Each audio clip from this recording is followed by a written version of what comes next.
Hi guys, it is Tuesday on TheQueerBears, and this is Lily, and she's getting bigger. Oh, sweetie pie. Hi Maxie. And this is Maxie, and he's just huge and fluffy in my butt bunk. Oh. And Chloe just is afraid of everything. That's the cat. I know that was random, but okay. So I wanted to talk about It Gets Better. I guess I kind of wanted to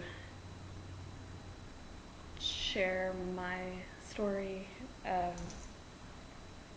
Hopefully it can help some of you guys. If it doesn't, I'm sorry. I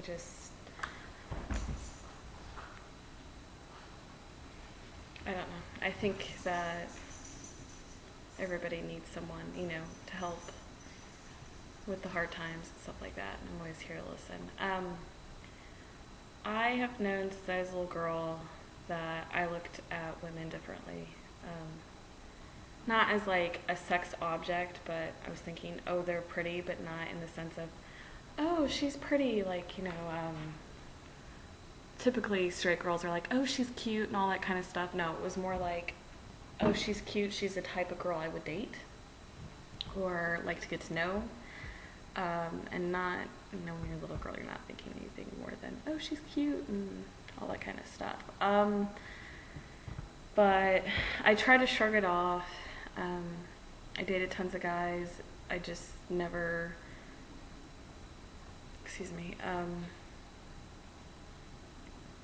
it just never felt right.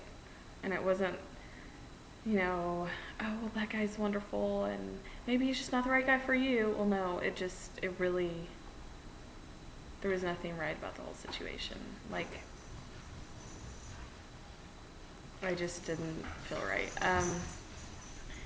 I moved to Houston when I was 17 with my parents. It was my senior year. I met this girl. She was very forward, asked for my phone number. I was kind of nervous, talked to her, thought she was really cool and funny and all that kind of stuff. And then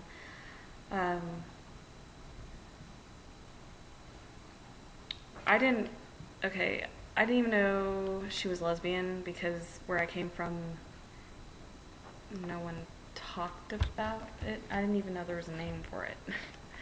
To be really honest with you, like,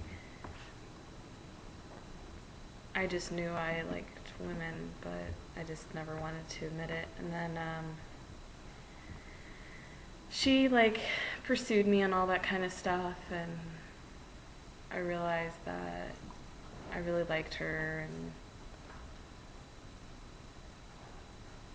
well, one thing led to another, and we dated for a while, and I just realized that it all made sense. But it wasn't as simple as that.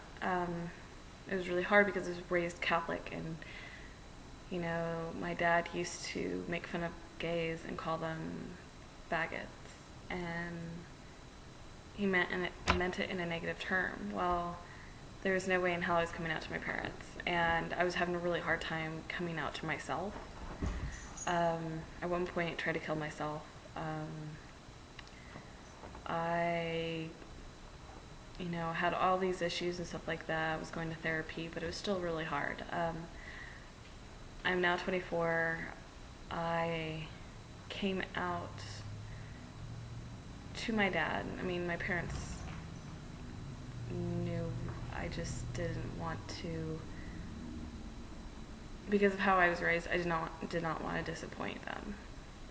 So I didn't say anything, and my dad before was like, just don't tell me. And then we were talking one day, he was painting, and we were talking about something about relationships, and I have an older brother and sister, and he was talking about that, and then he started talking about me and how I didn't, he's like, I just don't understand why you can't just date guys, and try to explain that to him. And then finally I was just like, I like girls. So basically it was like that. I mean, like he helped make me come out, and then I came out and just was like, yeah, you know, it just took me a while.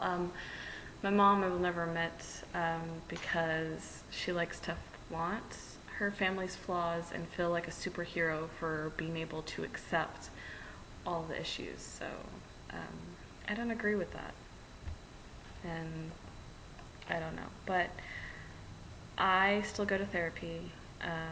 I still have an eating disorder, and it's not. I have like it's binge eating. I have OCD, anxiety, and depression as well. And cutting. And I'm working through all that stuff, and it's hard, and I have to take it day by day. And as people know that have addiction problems, it's hard. But it does get better, I promise. I am starting to become more comfortable in who I am as a person. It's taken most of my life.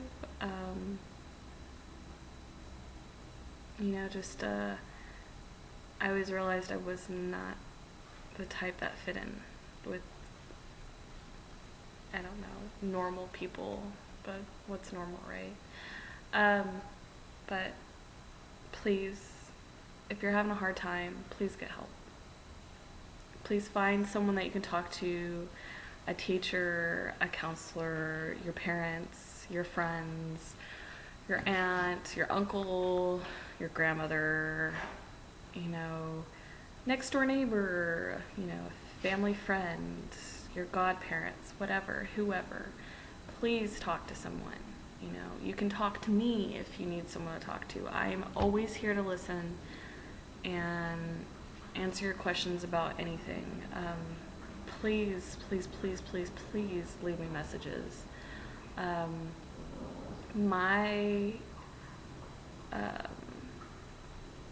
I have, sorry, I went blank for a second. I have a YouTube account. It has all my information for all of my other web accounts as well on there.